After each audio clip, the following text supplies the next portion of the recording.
Hello everyone, मैं हूं विवेक राज और स्वागत है इस मेरे अपने यूट्यूब चैनल केमिस्ट्री बाय विवेक सर। तो आज हम लोग सॉल्व करेंगे क्लास 10th के chapter second acid base salt के मल्टीपल चॉइस क्वेश्चन। तो टोटल हम लोग आज 30 क्वेश्चन प्रैक्टिस करेंगे। तो चलिए हम लोग स्टार्ट करते हैं क्वेश्चन फर्स्ट से। तो हमारा क्वेश्चन नंबर 1 है, विच of the following set of substance contain N acid. तो इनमें जो दिए गए ऑप्शन में आपको बताना है केवल और केवल एसिड किस में पाया जाता है। तो अगर हम ऑप्शन ए को देखें तो ऑप्शन ए हमारा ग्रेप्स है, ग्रेप्स में टर्टरिक एसिड। लेकिन लाइम वाटर क्या है? लाइम वाटर हमारा बेस है। हमारा लाइम वाटर का फॉर्मूला क्या होता है? Calcium hydroxide. जब लाइम को कैल्शियम ऑक्साइड को पानी में घोल देते हैं तो क्या बनता है? Calcium hydroxide. और ये क्या है? बेस है। वेनेगर, वेनेगर तो एसिड है, एसिडिक एसिड उसमें पाया जाता है। सोप, सोप भी बेस है, सोप बेसिक नेचर का होता है। सी कर्ड, कर्ड में लैक्टिक एसिड। और milk of magnesia, milk of magnesia तो बेस है, इसका फॉर्मूला होता है मैग्नीशियम हाइड्रोक्साइड। तो मिल्क ऑफ मैग्नीशिया का फॉर्मूला क्या होता है? MgOH होल ट्वाइस यानी magnesium hydroxide. Option D curd, curd में लैक्टिक एसिड। कर्ड में कौन सा एसिड पाया जाता है? लैक्टिक एसिड पाया जाता है। और वेनेगर में कौन सा एसिड पाया जाता है? एसिटिक एसिड पाया जाता है। तो इस हिसाब से हमारा आंसर होगा option D. Option D will be right answer. तो चलते हैं हम लोग नेक्स्ट क्वेश्चन, क्वेश्चन नंबर 2 पे।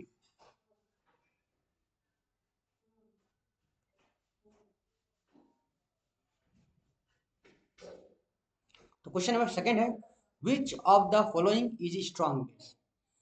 तो इनमें से स्ट्रॉन्ग बेस कौन है? तो आज हम जान लेते हैं कि स्ट्रॉन्ग बेस होता क्या है। स्ट्रॉन्ग बेस वैसे कंपाउंड होते हैं जो कंप्लीटली वाटर में डिसॉल्व हो जाए, जो कंप्लीट डिसोसिएशन करे। और जो वीक बेस होता है या वीक एसिड होता है वो क्या होता है? इनकम्प्लीट डिसोसिएशन शो करता है, यानी पार्शियल डिसोसिएशन शो करता है। तो यहाँ पर आपको देखना होगा कि इन सब में से स्ट्रॉन्ग बेस कौन है। मैग्नीशियम हाइड्रोक्साइड जो कि बेस है। सोडियम क्लोराइड तो बेस नहीं है, ये तो क्या है? साल्ट है। अमोनियम हाइड्रोक्साइड बेस है, लेकिन ये वीक बेस है। अमोनियम हाइड्रोक्साइड कैसा बेस होता है? अमोनियम हाइड्रोक्साइड जो होता है वो वीक बेस होता है। और पोटेशियम क्लोराइड जो है ये भी हमारा साल्ट है। ये भी क्या है? हमारा साल्ट है। तो हमें यहाँ पूछा गया स्ट्रॉन्ग बेस कौन है, तो अमोनियम हाइड्रोक्साइड तो वीक बेस है, लेकिन मैग्नीशियम हाइड्रोक्साइड जो है वो हमारा कैसा बेस है? वो हमारा स्ट्रॉन्ग बेस है। वो हमारा स्ट्रॉन्ग बेस है। तो हमारा ऑप्शन क्या होगा? हमारा राइट आंसर होगा magnesium hydroxide will be the right answer. हम लोग मूव करते हैं क्वेश्चन नंबर थर्ड पे।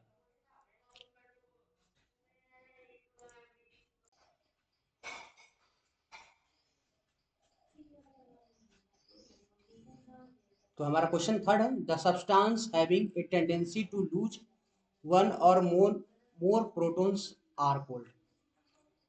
तो जो सब्सटेंस क्या रिलीज करता है? प्रोटॉन रिलीज करता है। तो जो प्रोटॉन रिलीज करता है उसको क्या कहते हैं? तो पहले बात समझते हैं कि प्रोटॉन होता क्या है। जैसे एक सब्सटेंस है HCl, ये हमारा एसिड है। और एसिड का काम क्या है? वो पानी में H+ आयन रिलीज करेगा। वो क्या रिलीज करेगा? H+ आयन रिलीज करेगा।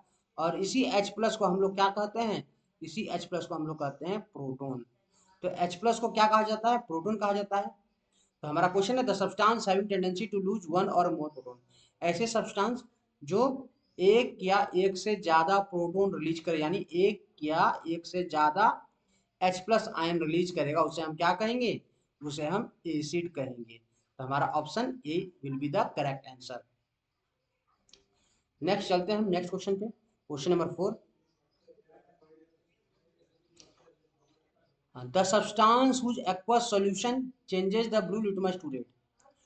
तो जो ब्लू लिटमस पेपर को किसमें बदल देता है? रेड में बदल देता है, उस सब्सटेंस को हम लोग कहते हैं एसिड। तो एसिड हमारा ब्लू लिटमस को रेड में कन्वर्ट करता है। तो हमारा ऑप्शन ए होगा। चलते हैं नेक्स्ट क्वेश्चन, क्वेश्चन नंबर 5 पे।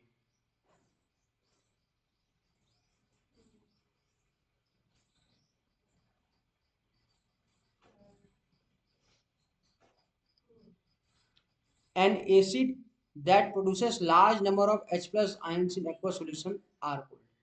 तो आपको तो पता है कि एसिड जो है वो क्या रिलीज करता है? वो H+ आयन रिलीज करता है। लेकिन N acid that produces large number of, जो बहुत ज्यादा अमाउंट में H प्लस आयन रिलीज करे एक्वा सॉल्यूशन में, वैसे एसिड को क्या कहते हैं? तो वैसे एसिड को हम लोग कहते हैं स्ट्रॉन्ग एसिड। स्ट्रॉन्ग एसिड और वीक एसिड में यह अंतर है कि स्ट्रॉन्ग एसिड जो है ना, वो कंप्लीट डिसोसिएशन शो करेगा। वो क्या करेगा? कंप्लीट डिसोसिएशन शो करेगा। लेकिन जो वीक एसिड होता है वो क्या शो करता है? इनकम्प्लीट या पार्शियल डिसोसिएशन शो करता है। वो क्या शो करता है? पार्शियल डिसोसिएशन शो करता है। तो जिसका डिसोसिएशन कंप्लीट होगा तो वो ज्यादा H प्लस आयन रिलीज करेगा। और यहाँ पर जो आंसर होगा ऑप्शन सी, स्ट्रॉन्ग एसिड। चलते हैं हम लोग नेक्स्ट क्वेश्चन पे।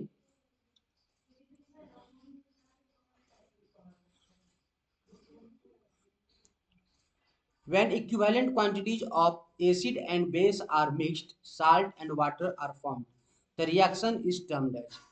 तो जब इक्विवेलेंट अमाउंट में हम एसिड लेते हैं और बेस लेते हैं तो साल्ट और वाटर फॉर्म होता है। क्या होता है? जैसे हम एसिड लिए और बेस लिए, तो एसिड और बेस जब रिएक्शन होता है तो क्या बनता है? साल्ट और वाटर। साल्ट और वाटर बनता है। साल्ट और वाटर बनता है तो इसे हम क्या कहेंगे? इसे हम कहेंगे न्यूट्रलाइजेशन रिएक्शन। इसे क्या कहेंगे हम? Neutralisation reaction. तो हमारा आंसर क्या होगा? Option C, that is neutralisation reaction. Next, number 7, litmus a natural dye is an extract of which of the plant. तो इस क्वेश्चन का मतलब कि जो लिटमस है एक इंडिकेटर है, वो किससे एक्सट्रैक्ट किया जाता है? तो हमारा ऑप्शन है China rose, option B beetroot, option C lichen and option D blueberries. तो इसका जो आंसर होगा वो होगा लीचेंस। तो हमें लिटमस जो है प्राप्त होता है वो किससे प्राप्त होता है? लीचेंस से प्राप्त होता है। तो हमारा आंसर होगा option C. Next question, the acid which contains one acidic hydrogen are called. तो आपको पता है कि एसिड क्या करता है? H प्लस रिलीज करता है। क्या रिलीज करता है? H प्लस रिलीज करता है। The acid which contain one acidic hydrogen, तो ये एसिडिक हाइड्रोजन है H प्लस, और जो one H plus ion release करे, जैसे HCl, HCl के पास तो एक ही H है तो वो एक ही H प्लस रिलीज करेगा। लेकिन हम जैसे बात करें H2SO4 की, H2SO4 में कितने हाइड्रोजन है? 2 हाइड्रोजन है।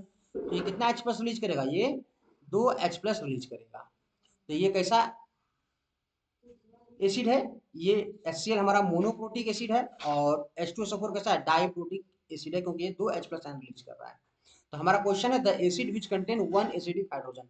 तो वैसे एसिड जिसमें केवल और केवल एक एसिडिक हाइड्रोजन है उसे हम लोग क्या कहते हैं? Monoprotic acid. तो अगर एक H प्लस आयन रिलीज करेगा तो मोनोप्रोटिक, 2 रिलीज करेगा तो डाइप्रोटिक। ऑप्शन सी जो होगा। अगर 3 H प्लस आयन रिलीज करेगा कोई एसिड तो ट्राइप्रोटिक। तो हमारा जो ऑप्शन करेक्ट ऑप्शन है वो आंसर ए है, यानी मोनोप्रोटिक एसिड। चलते हैं हम लोग नेक्स्ट क्वेश्चन पे।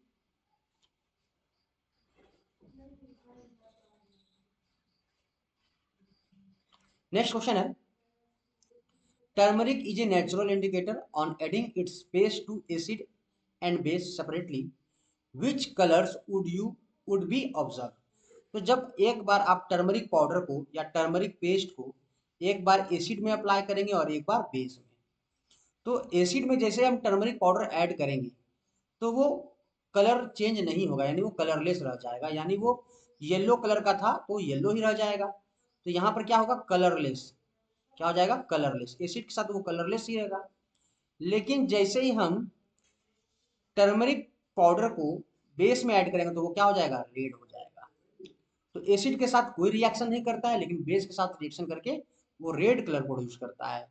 तो हमारा ऑप्शन है yellow in both acid and base. तो ये हमारा गलत ऑप्शन है। तो हमारा ऑप्शन है क्या है? रॉन्ग है।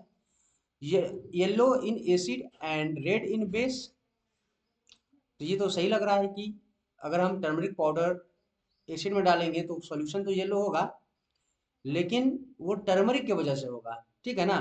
कोई एक्स्ट्रा कोई कलर चेंज नहीं होगा। तो ये ऑप्शन सही लग रहा है, option C, pink in acid. Pink तो होता ही नहीं एसिड में, एसिड तो कलरलेस ही रहता है। रेड इन एसिड, ये भी गलत है। एसिड में तो कलर चेंज नहीं होता है, यानी ये जो येलो कलर बन रहा है वो टर्मरिक पाउडर का ही कलर है, कोई चेंज नहीं हो रहा है। तो हमारा सही आंसर है ऑप्शन बी।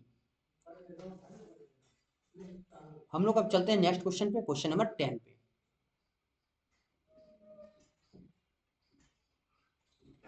हाँ, on adding phenolphthalein indicated to a colorless solution, no change is observed. What is the nature of this solution? तो एक बार समझ लीजिए कि ये जो phenolphthalein इंडिकेटर है तो ये सिंथेटिक इंडिकेटर है, ठीक है। और एक बार जब हम इसको एसिड में अप्लाई करेंगे और एक बार जब हम बेस में अप्लाई करेंगे, तो एसिड का काम क्या होगा, एसिड में जैसे हम अप्लाई करेंगे फेनोल्फेथलीन को तो ये कोई चेंज, नो चेंज, आपको कोई चेंज नहीं दिखेगा, ठीक है। लेकिन जैसे ही बेस में हम अप्लाई करेंगे तो ये क्या हो जाएगा, सोल्यूशन हमारा हमारा सोल्यूशन पिंक हो जाएगा। तो इस बात को आप अच्छे से याद रख लीजिए कि जो फेनोल्फेथलीन है वो बेस के साथ पिंक देता है और एसिड के साथ कलरलेस रहता है, यानी कोई चेंज नहीं होता है। तो यहाँ पर क्वेश्चन क्या कहा गया, एक बार हम फिर से देख लेते हैं। On adding phenolphthalein indicator to a colourless solution, no change is observe. तो चेंज ऑब्जर्व नहीं हो रहा है, तो वो सॉल्यूशन किस तरह का होगा, तो सॉल्यूशन जो होगा बेसिक तो नहीं होगा, गलत है, आइदर एसिडिक और बेसिक ऐसा भी नहीं है, बेस के संपर्क में सीधे पिंक हो जाएगा, आइदर एसिडिक और न्यूट्रल। हाँ, एक बात और हम बता देना चाहते हैं, अगर सॉल्यूशन एसिडिक है तो चेंज नहीं होगा, और साथ में अगर सॉल्यूशन न्यूट्रल है तो भी कोई चेंज नहीं होगा। तो हमारा आंसर क्या होगा, सी, आइदर एसिडिक और न्यूट्रल, क्योंकि अगर एसिडिक सॉल्यूशन होगा और या न्यूट्रल सॉल्यूशन होगा तो कोई कलर चेंज नहीं शो करेगा फेनोल्फेथलीन। और ऑप्शन डी, यहाँ बेसिक, बेसिक में तो पिंक हो जाता है। तो हमारा सही आंसर है option C will be our right answer. Next question पे चलते हैं हम लोग, question number 11। When the soil is too basic, plant do not grow well in it. To improve its quality, what must be added to the soil? अगर हमारा soil बहुत ज़्यादा alkaline या बेसिक नेचर का है तो हम उसमें क्या ऐड करें तो कि वो क्या हो जाए, प्लांट उसमें आसानी से ग्रो करे। तो हम सॉइल का जो फर्टिलिटी है कैसे इम्प्रूव कर सकते हैं, तो ऑप्शन है organic matter, option B quick lime, option C slag lime and option D calamide. तो ऑर्गेनिक सॉल्यूशन क्या होता है, तो ऑर्गेनिक मैटर, तो ऑर्गेनिक मैटर में क्या होता है, एसिड्स पाए जाते हैं। ऑर्गेनिक मैटर में क्या पाया जाता है, एसिड पाया जाता है। तो अगर हम हमारा सॉइल बहुत ज़्यादा बेसिक है या अल्कलाइन है तो हम उसमें ऑर्गेनिक मैटर ऐड करेंगे तो वो क्या होगा, ऑर्गेनिक मैटर में जो एसिड्स प्रेजेंट होंगे उसको क्या करेगा, न्यूट्रलाइज करेगा। तो हमारा आंसर सही है ऑप्शन ए। अब बाकी ऑप्शन पे देख लेते हैं, क्विक लाइम तो हमारा बेस है, स्लैग लाइम भी बेस है, कैलामाइन सॉल्यूशन भी हमारा बेसिक नेचर का होता है। तो इसलिए हमारा आंसर है option A will be the organic matter is the right answer. हम लोग मूव करते हैं क्वेश्चन नंबर 12 पे। तो हमारा क्वेश्चन नंबर 12 है,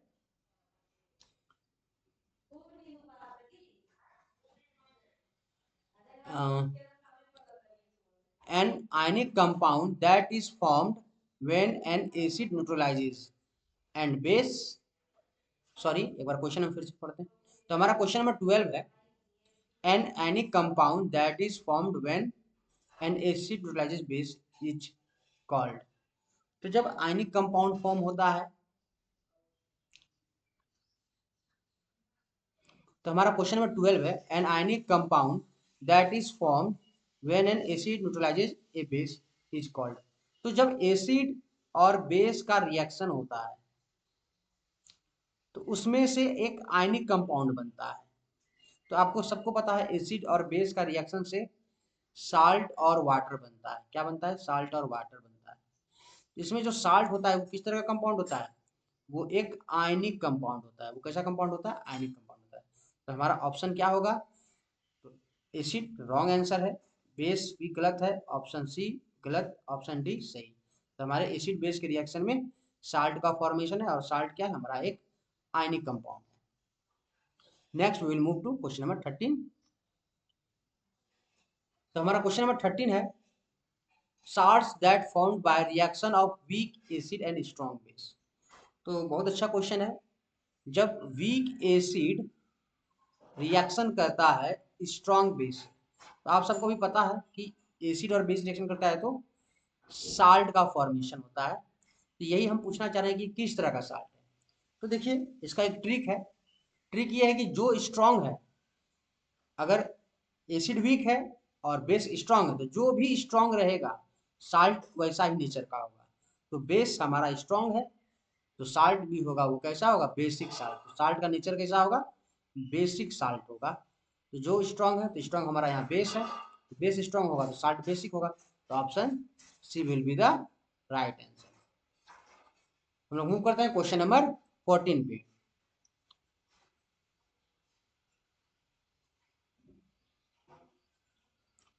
तो हमारा क्वेश्चन नंबर 14 है, phenolphthalein is a synthetic indicator and its color in acidic and basic solution respectively। तभी हम डिस्कस किया था कि फेनोल्फेथलीन कैसा इंडिकेटर है, एक सिंथेटिक इंडिकेटर है, और ये क्या करता है, तो ये करता है एसिड के साथ नो चेंज, कोई रिएक्शन नहीं होता है, नो रिएक्शन। लेकिन बेसिक सॉल्यूशन को ये क्या कर देता है, पिंक। बेसिक सॉल्यूशन को क्या करता है, ये पिंक। तो बेस के साथ ये पिंक कलर देता है, एसिड के साथ कोई कलर नहीं देता है। तो चलिए देखते हैं हम लोग। Option A red and blue, ये तो गलत है। ब्लू एंड रेड, ये भी गलत है। पिंक एंड कलरलेस, ये भी गलत है। और ऑप्शन डी क्या है, कलरलेस एंड पिंक। तो एसिड के साथ कलरलेस और बेस के साथ पिंक कलर देता है। तो क्वेश्चन नंबर 14 पे हम लोग मूव करते हैं। आप लोगों को अगर ये वीडियो अच्छा लग रहा है तो प्लीज़ इस वीडियो को लाइक करें और हमारे चैनल को सब्सक्राइब करें। तो क्वेश्चन नंबर 15 है, a solution changes the colour of turmeric indicator from yellow to red, the solution is. तो अभी हम पहले डिस्कस किए थे कि जो टर्मरिक है, जो टर्मरिक पाउडर होता है वो क्या करता है, टर्मरिक पाउडर क्या करता है, एसिड के साथ कोई कलर नहीं देता है, एसिड के साथ कोई रिएक्शन नहीं, नो रिएक्शन। लेकिन अगर हम बेस के बारे में बात करें, बेस से रिएक्शन करके जो टर्मरिक पाउडर है वो किस कलर देता है, रेड। तो यहाँ पर क्वेश्चन है, a solution changes the colour of turmeric indicator from yellow to red. तो बेस क्या करेगा, येलो से इसको रेड में कन्वर्ट कर देगा। तो हमारा जो सॉल्यूशन होगा वो क्या होगा, तो solution is basic in nature. तो हमारा आंसर क्या होगा, option A will be the right answer. Number 16, which of the following is an acid base indicator. तो बहुत आसान सा क्वेश्चन है कि इनमें से एसिड बेस इंडिकेटर कौन है। तो आप बताइए आंसर, इसका आप आंसर खुद से कमेंट कीजिए, कोशिश कीजिए आप कमेंट करने का, ठीक है। तो ये क्वेश्चन मैं आपके लिए छोड़ रहा हूँ, आप इसे कमेंट करके बताइए, बहुत आसान है।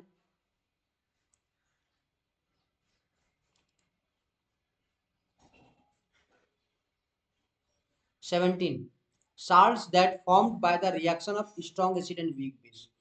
यानी अगर स्ट्रॉन्ग एसिड और वीक बेस का रिएक्शन होगा तो कैसा साल्ट बनेगा। तो आपको साल्ट का नेचर बताना है, तो साल्ट का नेचर कैसा होगा।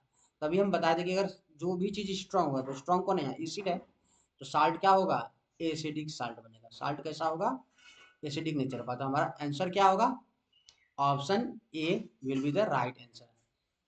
तो ऑप्शन ए क्या है, एसिडिक नेचर का होगा। Next question 18।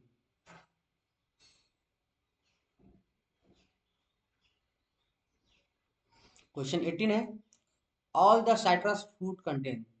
तो आपको पता है कि साइट्रस फ्रूट में क्या पाया जाता है, तो आपको बताना है साइट्रस फ्रूट में क्या होता है।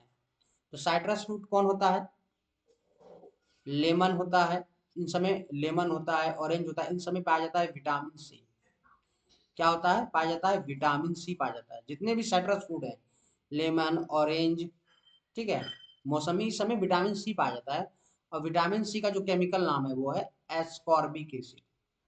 क्या है, एस्कॉर्बिक एसिड। तो साइट्रस फ्रूट में क्या पाया जाता है, एस्कॉर्बिक एसिड। तो एसिटिक एसिड तो पाया नहीं जाता है, गलत है।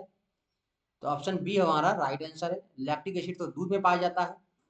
ब्यूट्रिक एसिड किसमें पाया जाता है, बटर में पाया जाता है। एसिटिक एसिड तो विनेगर में पाया जाता है। तो हमारा आंसर है ऑप्शन बी, एस्कॉर्बिक एसिड। तो क्वेश्चन नंबर 19,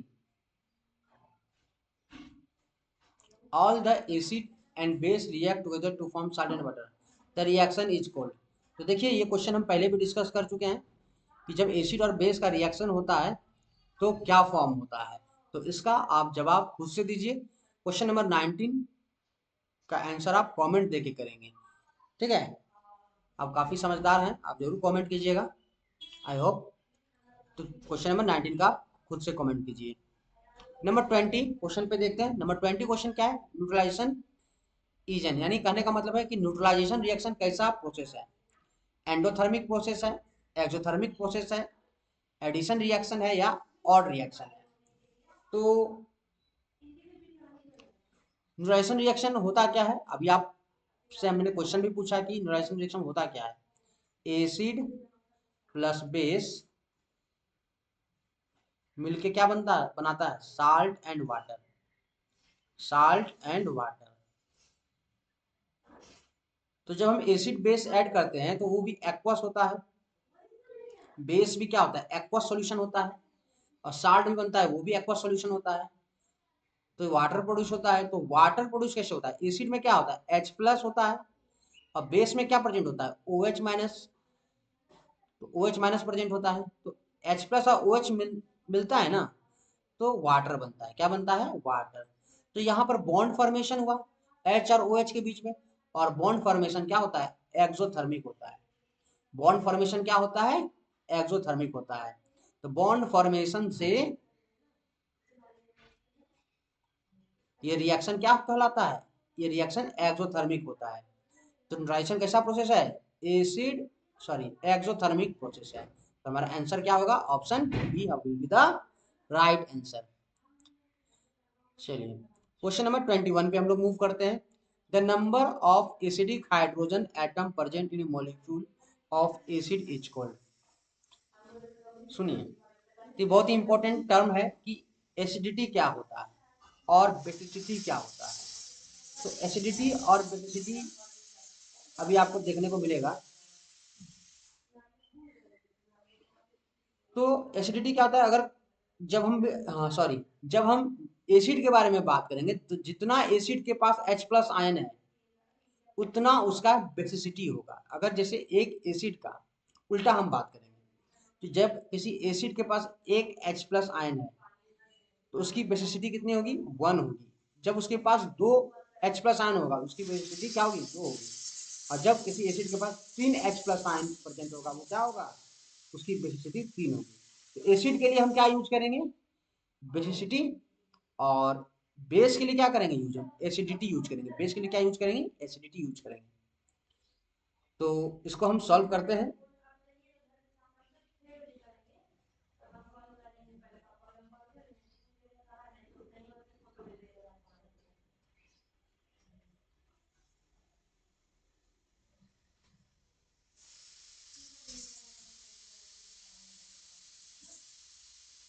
तो यहाँ पर क्वेश्चन हम फिर से पढ़ते हैं। The number of acidic hydrogen atom present in a molecule of an acid is called. तो एसिडिक हाइड्रोजन का जो नंबर प्रेजेंट है एसिड में, तो एसिड के लिए भी हम क्या बात बोले कि एसिड के लिए हम कौन सा वर्ड का यूज करते हैं, बेसिसिटी, यानी उल्टा समझना है, ठीक है। तो उससे हम लोग क्या कहेंगे, तो एसिड के लिए हम क्या कहेंगे, बेसिसिटी। तो हमारा आंसर क्या होगा, option B will be the right answer, यानी basicity. The number of acidic hydrogen atom present in a molecule of an acid is called basicity. तो बेसिसिटी क्या होता है कि उस एसिड में कितना H प्लस आयन प्रेजेंट है, इसी को बेसिसिटी कहते हैं उस एसिड का। Next question, question number 22, the number of replaceable OH minus ion present in a molecule of base equal. तो देखिए अब यहाँ पर बेस के लिए बात की करेंगे। तो बेस में जितना OH माइनस आयन प्रेजेंट है, बेस में जितना OH माइनस आयन प्रेजेंट होगा उसको उस बेस की क्या कहेंगे, एसिडिटी कहेंगे। तो सिंपल सा बात है, एसिड के लिए हम बेसिसिटी यूज करेंगे और बेस के लिए हम क्या यूज करेंगे, एसिडिटी यूज करेंगे। तो हमारा क्या होगा answer, option A acidity.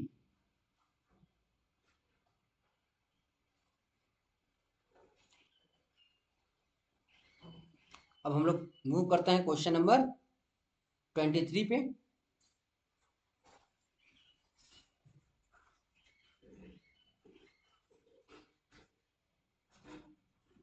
According to Arrhenius, a base gives hydroxide ion in water, while an acid gives.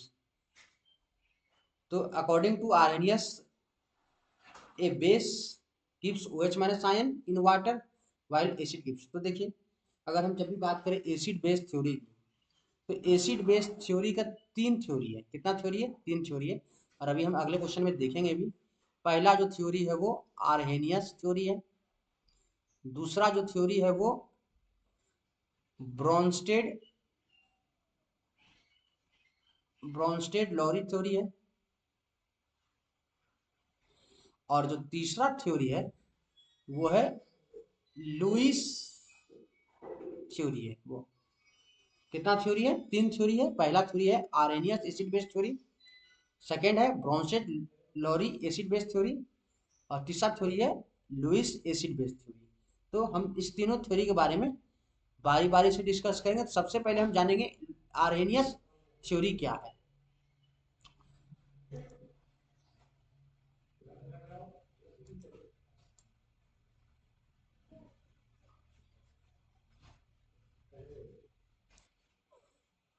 तो आर्हेनियस थ्योरी,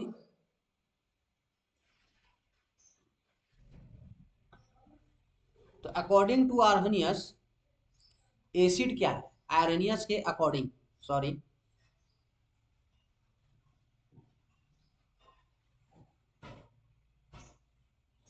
तो अकॉर्डिंग टू आर्हेनियस,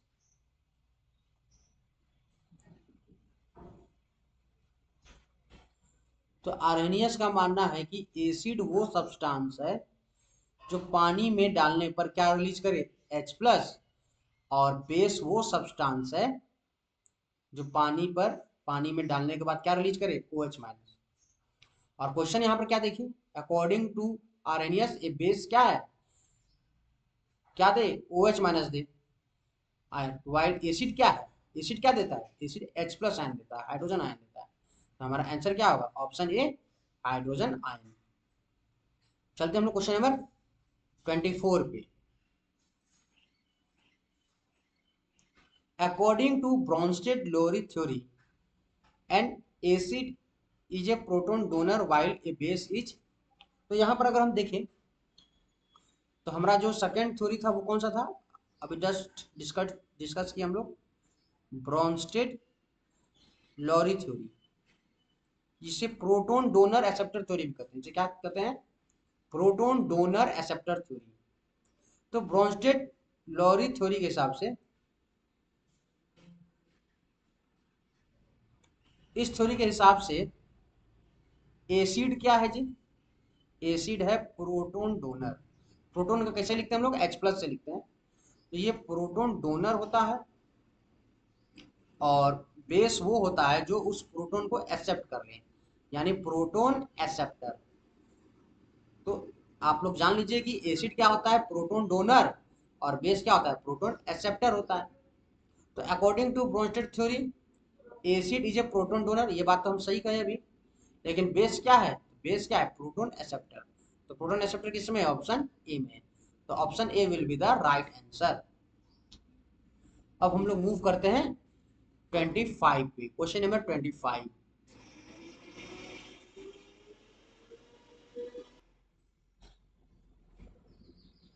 तो तीसरा जो थ्योरी है वो क्या है? Lewis acid base theory. According to Lewis acid base theory क्या है? एसिड और बेस के बारे में अगर हम बात करें तो बेस होता है जो प्रोटोन डोनर हो। क्या हो? Proton, sorry sorry sorry sorry mistake हो गया। तो अकॉर्डिंग टू लुइस, बेस क्या होता है? Lone pair donor. क्या होता है? Lone pair donor. जो लोन पेयर को डोनेट करे वो क्या होता है? बेस। जैसे NH3, NH3 के पास क्या है? लोन पेयर है ना, नाइट्रोजन पे लोन पेयर होता है, तो वो बेस कहलाएगा। NH3 क्या है? लुइस बेस है, क्योंकि इसके पास एक लोन पेयर प्रेजेंट है। ये लोन पेयर क्या करता है? ये डोनेट कर सकता है किसी दूसरे को। तो जिसके पास भी लोन पेयर डोनेट करने के लिए होगा वो क्या कहलाएगा, बेस। और एसिड क्या होता है, जो लोन पेयर को क्या करे, एक्सेप्ट करे, जो लोन पेयर को एक्सेप्ट करे वो क्या कहलाता है, एसिड। क्वेश्चन पे देखते हैं, according to Lewis acid is an acceptor of electron pair, बात तो सही है। While base is donor of, किसका डोनर होता है, इलेक्ट्रॉन पेयर का। तो लोन पेयर क्या होता है, इलेक्ट्रॉन का पेयर होता है। तो बेस क्या होता है, डोनर ऑफ इलेक्ट्रॉन पेयर।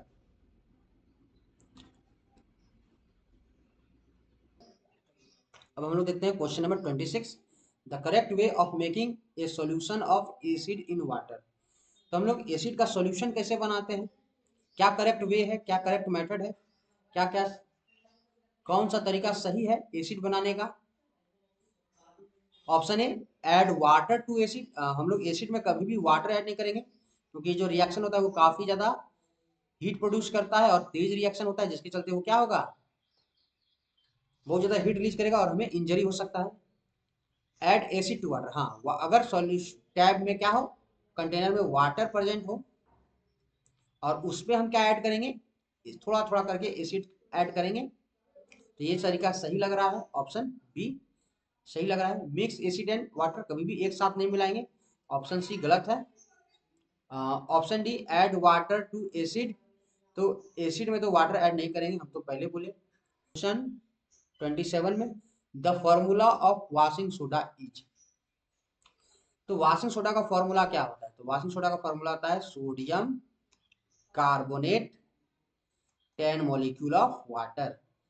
इस 10 मॉलिक्यूल ऑफ वाटर को कहते हैं हम लोग वाटर ऑफ क्रिस्टलाइजेशन। क्या कहते हैं, किसी कंपाउंड में अगर आपको वाटर अटैच हो, साल्ट में अगर वाटर अटैच हो, इस वाटर को क्या कहते हैं, वाटर ऑफ क्रिस्टलाइजेशन। तो हमारा सही आंसर है क्या है, option C, sodium carbonate 10 molecule of water. Next question number 28, the substance which donate the pair of electron for bond formation. तो जो पेयर ऑफ इलेक्ट्रॉन अभी हम लोग डिस्कस किए कि जो पेयर ऑफ इलेक्ट्रॉन डोनेट करता है उसे क्या कहते हैं, लुईस बेस कहते हैं। उसे क्या कहते हैं, लुईस बेस कहते हैं।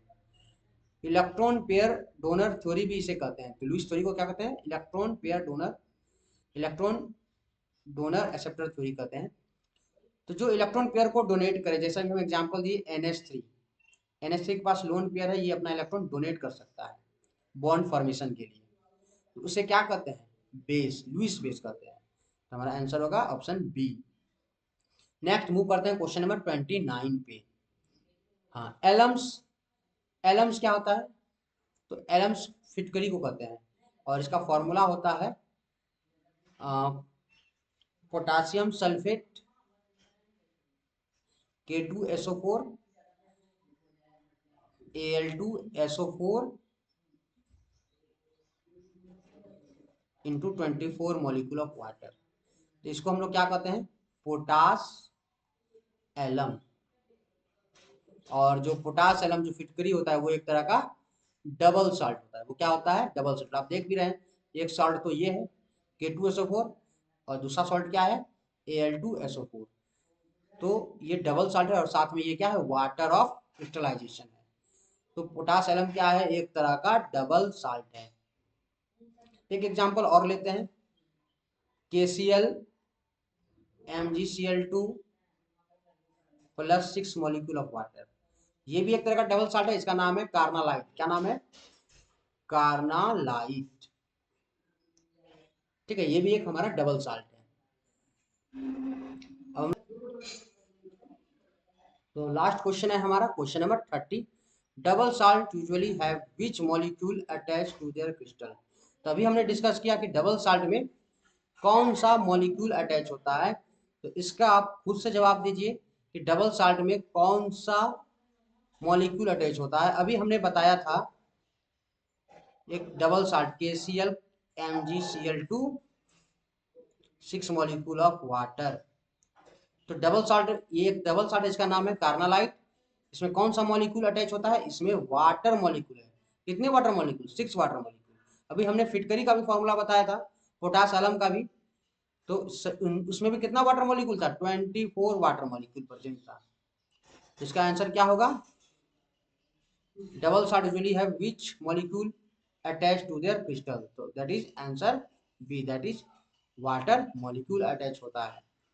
तो आई होप ये वीडियो आपको अच्छा लगा होगा। प्लीज इस वीडियो को लाइक करें और मेरे चैनल को सब्सक्राइब करें। Thank you everyone.